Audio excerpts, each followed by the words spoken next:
saludo en el amor del Señor a todos ustedes.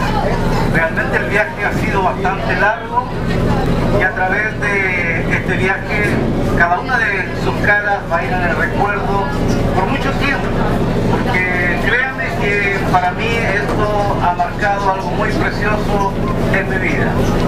En realidad todos muchos empezamos allí iniquitos del viaje, pero a medida que fue avanzando el barco, algunos se han bajado, otros han subido al barco y todos van con un destino.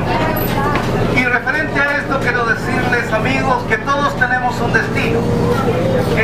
En realidad hay un destino que el hombre elige. Y la Biblia nos dice que hay camino que al hombre le parece derecho, mas su fin es muerte. Ciertamente en este día queremos mostrarle el camino a la bendición, el camino a la eternidad, el camino al cielo. Y este se llama Jesucristo el Señor.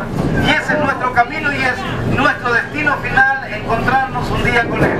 Y es por eso que Él nos lleva entonces a predicar su palabra, a exhortarle en este día, a llamarle para que usted también pueda llegar al destino correcto, porque hay un destino también que será incorrecto para el hombre, y ese es un destino fatal, donde el hombre no tendrá ninguna oportunidad de salvación.